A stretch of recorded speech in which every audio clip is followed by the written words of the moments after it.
Greetings! This is episode 64 of Robin's Book Club, American Silence, The Photographs of Robert Adams. To start with, the recommended retail price in the UK for this book is £50. You can pick it up at the time of recording for just under £40 or just under $70. And I do have Amazon affiliate links below. So if you use Amazon to buy your books, well, you could use those and I would get a small commission for referring you. And if you don't use Amazon, then that's perfectly fine too. I will also just say that this book has a very long introduction in terms of its essay. If you want to skip ahead, the photos start at 3 minutes and 7 seconds, and then I will show some of my favourites at the end and just wrap up as well. But if you want to hear a bit more about the book, then stick around. This book I think it's absolutely brilliant. It was published in December 2021. It's 304 pages long, and it is a weighty, serious tome. You can tell by I like to kind of give a sense of scale in my videos, so I put my hands next to the books, and you can see that this is a pretty impressively sized book. It was produced to accompany an exhibition of the same name in Washington and also in Reno, and the photographs included span the years 1965 to 2015, so 50 years of photographs from Robert Adams. The essays, as you can see, are pretty extensive, and quite frankly, they're actually essential reading. I recorded this video, the visual of this video, ages ago, and then I sat down and really took the time to read and digest these essays. Most of us probably know a few things about Adams, but there is so much more to this man. Fascinating stuff. I highly recommend them. That's not always the case, by the way, is it? Sometimes the essays with photo books, not so great. These are absolutely spot on. The photographs are reproduced well. The paper stock is of a high quality. This book feels every bit as impressive as we felt from the size that it was suggested that it would be. But what is Adams' work about? The first text in the book helps to explain. There are at least two kinds of silence that define us. One is the eloquent silence of the world as we were given it, the silence of light and beauty, the silence that holds a promise. It is a stillness, especially audible on the prairie or next to trees, but it can be heard in many places throughout the country. Theodore Rothko spoke of this quiet when he wrote that hope has its hush. It asks us to care. There is also sometimes a dark silence within us, one that results from willful blindness and deafness. We struggle against it. What will America be? Will it accord with the stillness of sunlight? That was the introduction, as I said. But further through in the essay, explaining and documenting almost sort of his life and his practice, we're in a little passage on page 46, which is talking about the 19th century practitioners, William Bell, William Henry Jackson, and Timothy O'Sullivan. And our writer says, whereas some of these contemporary photographers returned to the actual sites photographed by their predecessors, Adams analysed how they had constructed their pictures, especially their use of silence, light, and space.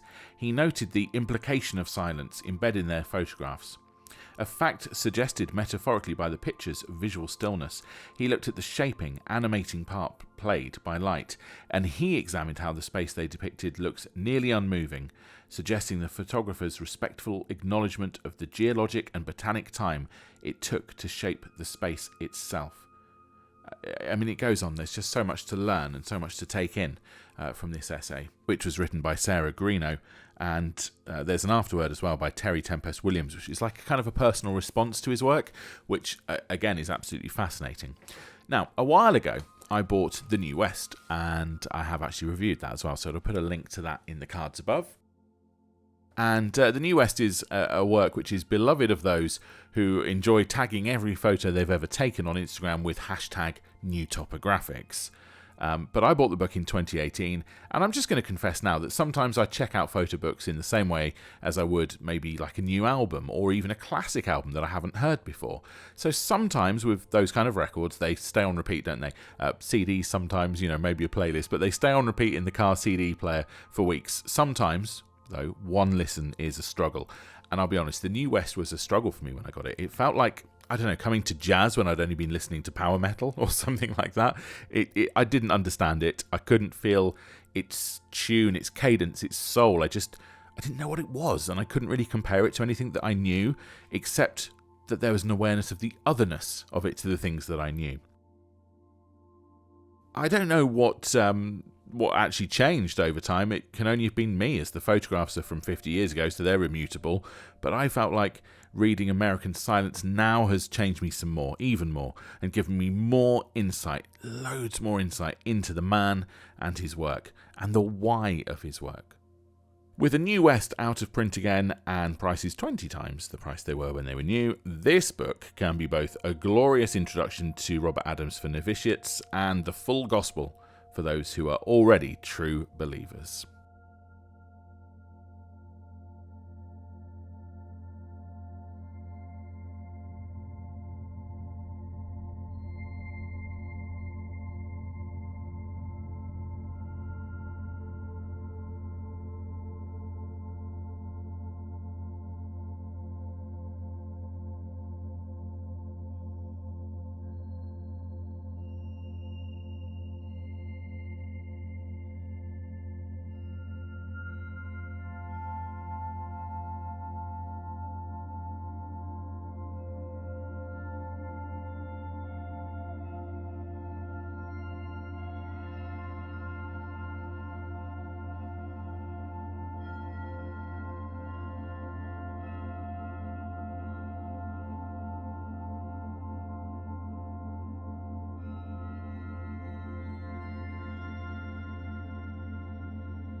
So I hope you enjoyed this book as much as I did. I'd waited with it on my kind of wish list until a time when the price was right for me, and really glad that I was able to get it a couple of months ago and make this video for you. I really, really enjoy Robert Adams' photography now, and it's something that just, 5 years ago when I first bought the New West, I just didn't get it. It didn't resonate with me, and now there is so much in there to enjoy. And I think actually the benefit of this book, where it gives you different parts of his work, you can see a similarity throughout them, and you can see the changes and the differences throughout them. And I think that's something which this book presented this way, and presumably the exhibition did a really good job of kind of framing his whole output in a really convincing and very resonant way. So look, I hope you've enjoyed it. I hope you've enjoyed me picking out some of my favourite photos here at the end. If you do want to pick up a copy of Say, there are a couple of Amazon affiliate links down below. There's also a link to buy me a coffee and some exciting news there. Thank you so much for the support that I've been getting there. It means an awful lot to me. And it means that I've actually been able to buy a copy of Sleeping by the Mississippi, which I'm going to be reviewing probably in 2 videos time. So look out for that one if you're a fan of Alec Soth. But next up, it's going to be some street photography from London. And as I say, if you want to support the work, if you want to leave a comment, have a chat about your favourite photo in this, or chat about what you think about Robert Adams' work, then I'm happy to do that in the comments below. And I'll see you again very soon.